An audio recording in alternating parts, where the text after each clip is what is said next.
एक बार देवर्षि नारद नारायण नारायण का जाप करते हुए बैकुंठ लोक पधारे। बैकुंठ में भगवान विष्णु अत्यंत शोभनीय सुवर्ण और रत्नों से जड़े सिंहासन पर बैठे हुए थे। देवर्षि नारद बैकुंठ के द्वारों को पार करते हुए भगवान विष्णु के पास पहुंच जाते हैं और भगवान विष्णु को प्रणाम करते हैं। देवर्षि नारद को देखकर भगवान विष्णु कहने लगते हैं, हे देवर्षि, आइए, बैकुंठ में आपका स्वागत है। देवर्षि नारद प्रसन्नता से भगवान विष्णु को बारंबार प्रणाम करते हुए कहते हैं, हे सृष्टि के पालनहार, संसार का संचालन करने वाले जनार्दन, समस्त भूतों में आपका ही वास है। तीनों लोकों में आपकी ही माया फैली हुई है। आपके चरणों में कोटि कोटि नमन। भगवान विष्णु मुस्कुराते हुए कहते हैं कि हे देवर्षि, आज आप किसी दुविधा में दिखाई पड़ रहे हैं। अवश्य ही आपके मन में कोई शंका उत्पन्न हो रही है। देवर्षि कहते हैं, हे प्रभु, आप तो सर्वज्ञ हैं। तीनों लोकों में निवास करने वाले सभी प्राणियों के अंदर आपका ही वास है। आपसे कुछ भी छिपा हुआ नहीं है प्रभु। मैं आज बैकुंठ में जिस कारण से आया हूँ, यह भी आप भली भांति जानते हैं, और आप यह भी जानते हैं कि मैं किस कारण से चिंतित हूँ। भगवान विष्णु कहते हैं, हे देवर्षि, मैं जानता हूँ कि आप चिंता में क्यों हैं, और आपकी इस अवस्था को मैं भली भांति समझता भी हूँ। आज आप जिस शंका को दूर करने के लिए मेरे पास आए हैं, वह समस्त मानव जाति के कल्याण के लिए ही है। इसलिए आप निसंकोच होकर पूछिए। देवर्षि नारद बोले, हे प्रभु, मैंने आज कुछ मनुष्यों को पीपल का वृक्ष तोड़ते हुए देखा है। वह वृक्ष बहुत ही पीड़ा में था और मनुष्य बिना सोचे समझे ही पीपल के वृक्ष को तोड़ रहे थे। हे प्रभु, पीपल में तो आपका ही वास है। आपने ही कहा है कि वृक्षों में आप विराजमान हैं, तो फिर मनुष्य ऐसा पाप क्यों करते हैं। मैं यह भी जानना चाहता हूँ कि पीपल के वृक्ष को जल अर्पण करने से मनुष्य को कौन सा फल प्राप्त होता है, और पीपल को जल कब देना चाहिए, किस दिन इसकी पूजा करनी चाहिए। भगवान विष्णु कहते हैं, देवर्षि, आप सत्य ही कहते हैं। पीपल के वृक्ष में मेरा ही वास है। पीपल के महत्व को बताने से पूर्व मैं आपको एक प्राचीन कथा सुनाता हूँ। इस कथा के माध्यम से आपको आपके सभी प्रश्नों के उत्तर भली भांति मिल जाएंगे। जो भी मनुष्य इस कथा को एक बार सुन लेता है, उसके सारे पाप नष्ट हो जाते हैं, और जो इसे बार बार सुनता है, उसे सभी कलेशों से, दुखों से मुक्ति मिल जाती है और धन धान्य की प्राप्ति होती है। पीपल के महामात्य की इस कथा का प्रचार जो करता है, उसे वैकुंठ लोक की प्राप्ति होती है। देवर्षि कहते हैं, हे प्रभु, इस कथा को सुनने की मेरी इच्छा तीव्र होती जा रही है। आप जल्दी से ही इस महान कथा को मुझे सुनाइए। मैं इसे पूरे ध्यान से सुनूंगा और तीनों लोकों में इसका प्रचार प्रसार करूंगा। श्री हरि ने कहा, हे देवर्षि, प्राचीन काल में एक अत्यंत शोभायमान नगरी थी, जिसका नाम नंदीग्राम था। उस नगरी में श्याम नाम के एक श्रेष्ठ ब्राह्मण रहा करते थे। वे सदैव ही धर्म के अनुष्ठान में लगे रहने वाले, सभी पशु पक्षियों की सेवा करने वाले थे। उनके आश्रम में एक प्राचीन पीपल का वृक्ष था, जिसकी वह ब्राह्मण देवता नित्य पूजा किया करते थे। नित्य उस पीपल के वृक्ष को जल अर्पण किया करते थे। वह एकादशी का व्रत करके पीपल को जल देकर उसकी प्रदक्षिणा करते थे। बाहर जाते समय वह रोज पीपल को नमस्कार किया करते थे। इस प्रकार से उस ब्राह्मण ने उस पीपल की वृक्ष की पूजा करके बहुत सारा पुण्य अर्जित कर लिया था। एक दिन एक भयानक राक्षस भोजन की तलाश में उस ब्राह्मण के आश्रम पर आता है और इधर उधर देखने लगता है। तभी वह ब्राह्मण की कुटिया से बाहर आकर देखता है तो वहाँ एक विशालकाय राक्षस खड़ा हुआ होता है। जैसे ही राक्षस उस ब्राह्मण देवता को देखता है तो कहने लगता है, अरे वाह, आज तो बहुत ही सुंदर ताज़ा मांस खाने के लिए मिलेगा। यह ब्राह्मण तो बहुत ही जवान, सुंदर और गुणवान दिखाई पड़ रहा है। मैं अभी इसको चबा डालता हूँ। उस राक्षस को देखकर वह ब्राह्मण बिल्कुल भी भयभीत नहीं हुए और उस राक्षस से कहने लगे, हे राक्षस, इस गरीब की कुटिया में तुम्हारा स्वागत है। तुम मुझे बहुत भूखे दिखाई दे रहे हो, कहो तो मैं तुम्हें भोजन करा दूं। ब्राह्मण के इस प्रकार के वचन सुनकर वह राक्षस आश्चर्य में पड़ जाता है और सोचने लगता है, बहुत ही आश्चर्य की बात है, इस ब्राह्मण को मुझसे जरा भी भय नहीं लग रहा। यह अवश्य ही कोई बड़ा तपस्वी है। तब वह राक्षस कहने लगता है कि हे महात्मा, आप कौन हैं और इस प्रकार इस वन में क्यों निवास कर रहे हैं? क्या आपको मुझे देखकर बिल्कुल भय नहीं लग रहा? तब वह ब्राह्मण कहते हैं, हे राक्षस, मैं प्रभु विष्णु का भक्त हूँ। मुझे इस संसार में किसी भी चीज़ का कोई भय नहीं है। इसलिए तुम बताओ कि तुम्हें क्या चाहिए। तुम्हारी जो भी इच्छा है वह पूरी की जाएगी। आओ इस वृक्ष के नीचे आसन ग्रहण करो। वह राक्षस जैसे ही उस वृक्ष के नीचे आता है उसका शरीर जलने लगता है और तुरंत ही उसकी मृत्यु हो जाती है और एक दिव्य मनुष्य उस राक्षस के शरीर से बाहर निकल आता है। उस मनुष्य को राक्षस की योनि से मुक्ति मिलती है और वह मनुष्य बड़ा ही प्रसन्न हो जाता है और ब्राह्मण देव से कहने लगता है कि हे ब्राह्मण देव, यह कैसा चमत्कार है। यह कौन सा वृक्ष है जिसके नीचे बैठते ही मुझे राक्षस योनि से मुक्ति मिल गई। तब ब्राह्मण देव कहते हैं, हे महात्मा, यह पीपल का वृक्ष है। यह साक्षात भगवान विष्णु का ही रूप है। सभी पापों को नष्ट करने वाला है। इस वृक्ष के सानिध्य में आने से तुम्हारे सभी पाप नष्ट हो गए। वह दिव्य मनुष्य स्वर्ग की ओर चला जाता है। एक दिन यमराज अपने दूतों को बुलाते हैं और कहते हैं, हे दूतों, तुम जाओ और नंदी ग्राम में निवास करने वाले श्याम नाम के ब्राह्मण को पकड़कर यहाँ पर ले आओ। यमराज का आदेश पाकर वे यमदूत यमलोक से धरती पर आते हैं और उस ब्राह्मण को जीवित ही पकड़कर यमलोक ले जाने लगते हैं। रास्ते में ब्राह्मण श्याम उन दूतों से कहते हैं, हे दूतों, तुम यह क्या कर रहे हो। अभी तो मेरी मृत्यु भी नहीं हुई और तुम मुझे पकड़कर जीवित यमलोक लेकर जा रहे हो। यमदूत कहने लगते हैं कि ब्राह्मण चुप हो जा और हमारे साथ चल। खुद यमराज ने हमें तुझे उठाकर लाने का आदेश दिया है। पता नहीं तूने ऐसा कौन सा भयंकर अपराध किया है। हम भी जानना चाहते हैं कि तूने कौन सा पाप किया है। फिर वह ब्राह्मण शांत रहकर उन यमदूतों के साथ यमलोक जाने लगता है। यम के दूतों को बड़ा आश्चर्य होता है कि यह ब्राह्मण ना तो विलाप कर रहा है ना ही उदास हो रहा है। हम जितने भी प्राणियों को उठाकर लेकर जाते हैं वे जोर जोर से रोते हैं।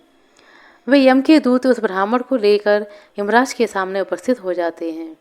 जैसे ही यमराज उस ब्राह्मण को देखते हैं तो वे भयभीत हो जाते हैं और उन दूतों से कहने लगते हैं, अरे दूतों, तुमने यह क्या किया। यह तुम किसको उठाकर ले आए। मैंने तुम्हें दूसरे श्याम नाम के व्यक्ति को लाने के लिए कहा था जिसकी मृत्यु हो चुकी है। तुम लोगों ने बड़ी भूल की है जो इस महात्मा को उठाकर जीवित यमलोक लेकर आ गए। इसका यहाँ स्थान नहीं है। भगवान विष्णु की भक्ति करने वाले, नित्य पीपल की वृक्ष की पूजा करने वाले इस ब्राह्मण को उनकी इच्छा के बिना यहाँ पर लाना घोर पाप है। तब यमदूत कहने लगते हैं कि हे धर्मराज, हमें क्षमा करें, हमसे बहुत बड़ी भूल हुई।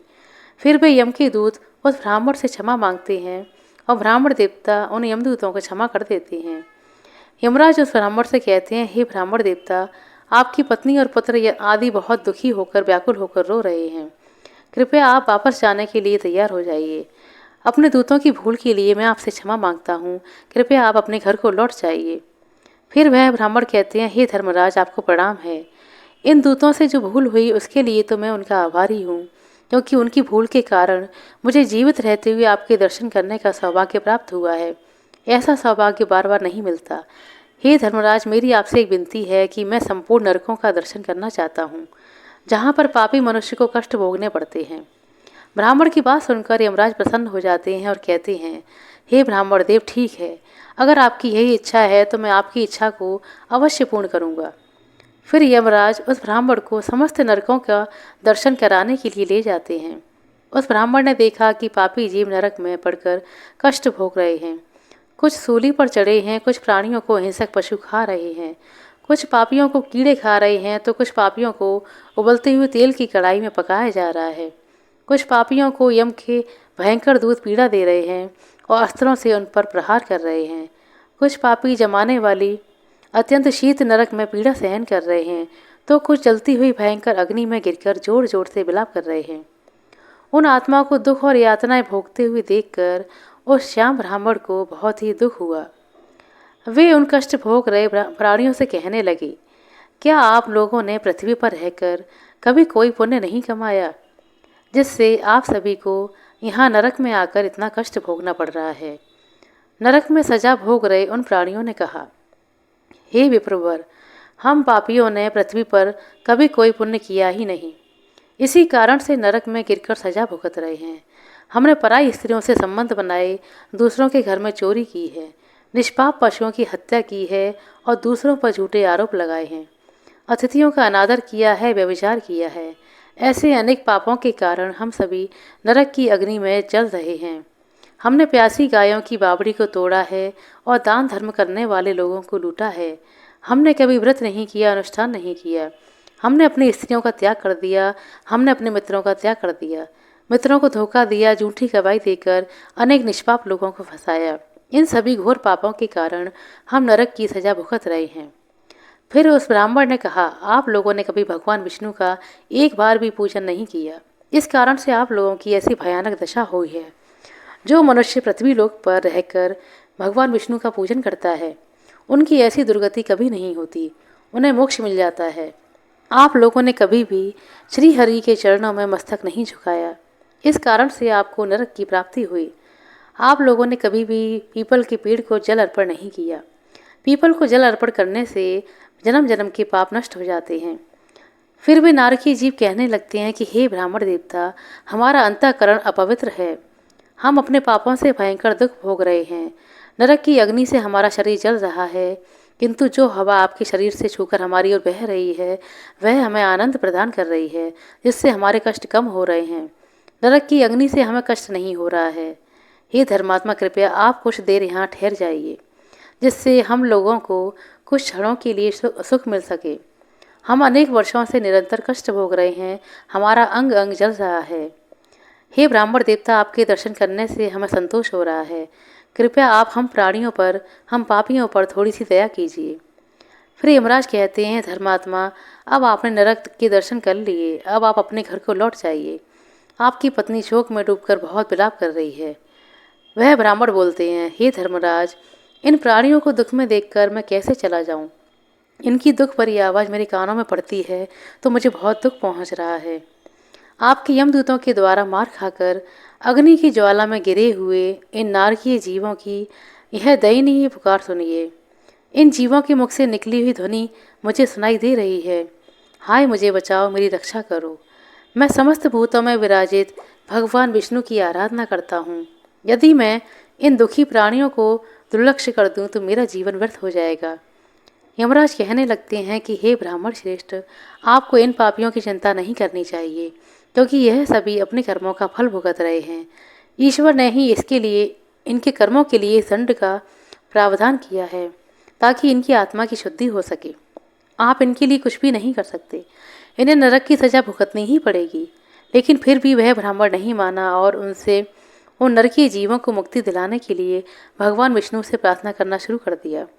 वह ब्राह्मण भगवान विष्णु से प्रार्थना करते हुए कहने लगा कि हे प्रभु, मैंने सच्चे मन से आपकी आराधना की है। हर क्षण मैंने आपको याद किया है, आपके नाम का जाप किया है। मैंने अपना संपूर्ण जीवन केवल आपकी भक्ति में ही समर्पित किया है। मैं अपना सारा पुण्य इन पापी आत्माओं को देना चाहता हूँ। आप इन्हें कष्ट से मुक्त कर दीजिए, इन्हें नरक की यातना से मुक्त कर दीजिए। हे कृष्ण, हे जगन्नाथ, हे विष्णु, यहाँ इस नरक में पड़े इन यातनाओं को भोग रहे जीवों की रक्षा कीजिए। श्याम ब्राह्मण के द्वारा इतना कहते ही उस नरक के जीवों को तुरंत कष्टों से मुक्ति मिल गई और सभी नरक को छोड़कर स्वर्ग में आने लगे। सभी नरक के जीव कहने लगे कि हे ब्राह्मण, आपकी सदा जय हो, आपकी कृपा से हम पापियों को मुक्ति मिली है। इस प्रकार से गुणगान करते हुए सभी नरक के प्राणी स्वर्ग की ओर जाने लगे, किंतु उनमें से कुछ जीव अभी भी इस नरक में ही कष्ट भोगने लगे, उनको मुक्ति नहीं मिली। इस अद्भुत चमत्कार को देखकर यमराज आश्चर्य में पड़ गए। यमराज सोचने लगे कि यह तो असंभव है। कौन से पुण्य के प्रभाव से इस ब्राह्मण ने इन नरक के प्राणियों को मुक्ति दिलाई है? फिर उस स्थान पर भगवान विष्णु प्रकट होते हैं। वह ब्राह्मण और यमराज भगवान विष्णु को नमस्कार करते हैं। यमराज भगवान विष्णु से पूछते हैं कि हे प्रभु, इस ब्राह्मण ने ऐसा कौन सा पुण्य किया है जो एक ही बार में इतने सारे नरक के प्राणियों को मुक्ति दिला दी, और किस पाप के कारण यह नरक के जीव अभी भी सजा भुगत रहे हैं? तब भगवान विष्णु ने कहा, हे धर्मराज, इस ब्राह्मण ने पीपल के वृक्ष को नित्य जल अर्पण किया है, उस वृक्ष का पूजन किया है, और इसी कारण से यह इतना बड़ा पुण्यात्मा बन चुका है कि इसने नरक के जीवों को मुक्ति दिलाने का इसमें सामर्थ्य आ गया है। यह जो अन्य जीव अभी भी नरक में कष्ट भोग रहे हैं, इन मनुष्यों ने अपने पूर्व जन्म में पीपल के वृक्ष को तोड़ा है, इसी कारण से इनकी मुक्ति नहीं हो पाई। जो मनुष्य पीपल को केवल जल देता है वह कभी नरक में नहीं जाता। उसके अंदर इतना सामर्थ्य आ जाता है कि वह अन्य पापी जनों के पाप को नष्ट कर सकता है। उसके सानिध्य में आने वाले घोर पापी भी पापों से मुक्त हो सकते हैं। इतना कहकर भगवान विष्णु उस स्थान से अंतर ध्यान हो जाते हैं। फिर यमराज उस ब्राह्मण को वरदान देते हुए कहते हैं कि हे महात्मा, आप धन्य हैं, आप पृथ्वी पर सदा निवास करो, आपको मुझसे कोई भय नहीं होगा। जो भी मनुष्य आपके सानिध्य में रहेगा उसे कभी भी नरक की प्राप्ति नहीं होगी, उनकी कभी अकाल मृत्यु नहीं होगी। इस प्रकार से यमराज ने उस श्याम ब्राह्मण को वरदान दिया। उस ब्राह्मण ने यमदेव को नमस्कार किया और पृथ्वी पर लौटकर आ गया। पहले की तरह नित्य भगवान विष्णु का पूजन करने लगे और पीपल को जल अर्पण करने लगे। भगवान विष्णु नारद जी से कहते हैं कि हे नारद, इस प्रकार मैंने तुम्हें पीपल को जल देने का महामात्र सुनाया है। जो भी मनुष्य श्याम की इस कथा को सुनता है उसके समस्त पापों का नाश हो जाता है।